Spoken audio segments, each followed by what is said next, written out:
नमस्कार दोस्तों। बाबा कहते में आप सबका फिर से बहुत बहुत स्वागत है।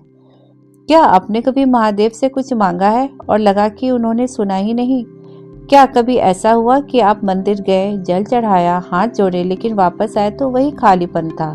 अगर हाँ, तो आज की ये कहानी सिर्फ आपके लिए है, क्योंकि आज मैं आपको बताऊंगी एक ऐसी रात की कहानी जो महाशिवरात्रि की रात हुई थी, जो मेरे साथ हुई थी, जब महादेव खुद एक साधारण इंसान का वेश बनाकर उतरे थे इस धरती पर। और जिस संत के आश्रम में ये घटना हुई वो संत थे नीम करौली बाबा।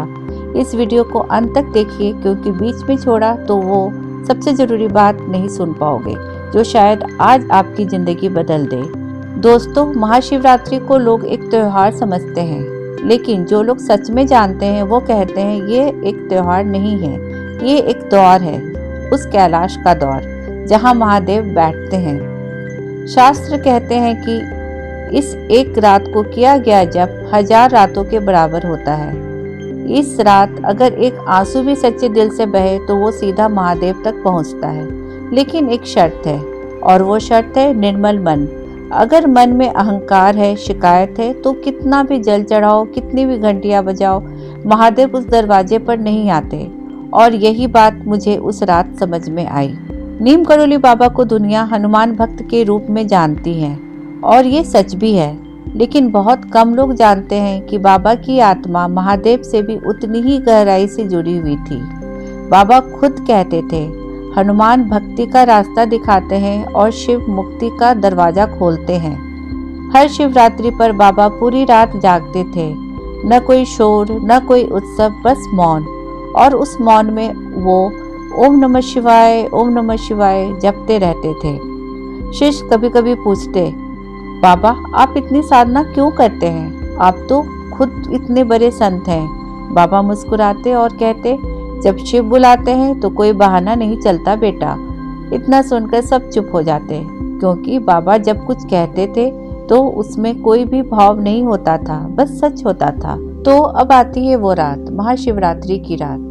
बाबा का आश्रम शांत था, बाहर ठंड थी, आकाश में तारे थे, और आश्रम के एक कोने में मैं बैठी थी, आंखों में आंसू, दिल में थकान, और चेहरे पर वो भाव जो तब आता है जब इंसान बिल्कुल हार मान लेता है।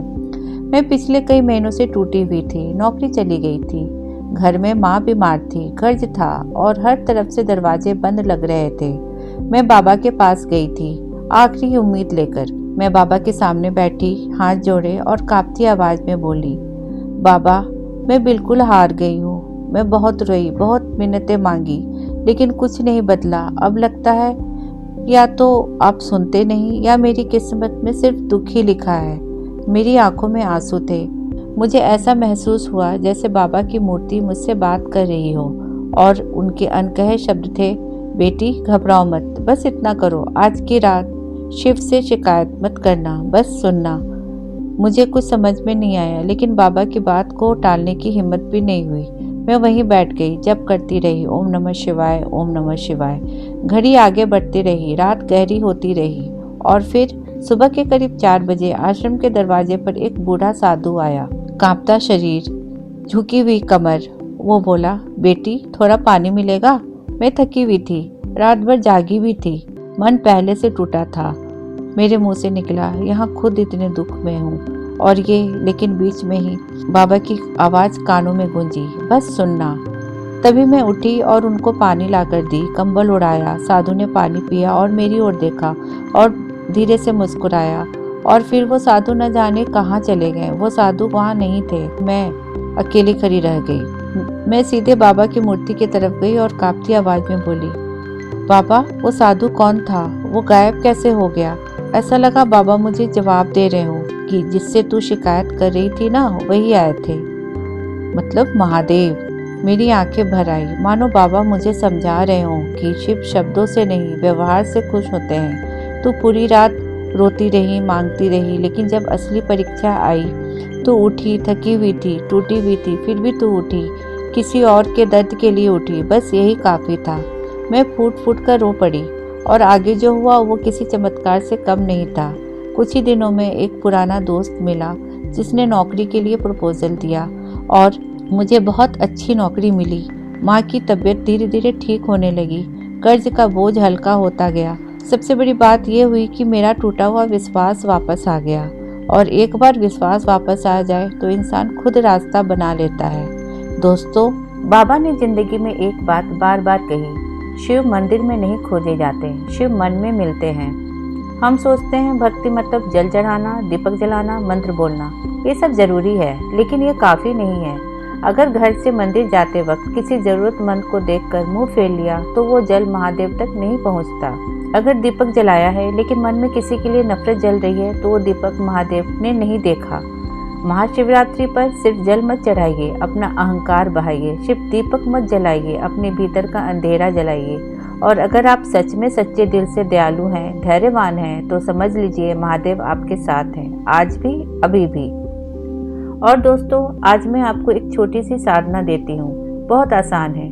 आज से 7 दिन तक रोज रात सोने से पहले आंखें बंद करिए और मन से कहिए, हे महादेव, मुझे बदल दो, मुझे मजबूत बना दो, मुझे सच्चा इंसान बना दो, मुझे सच्चा भक्त बना दो।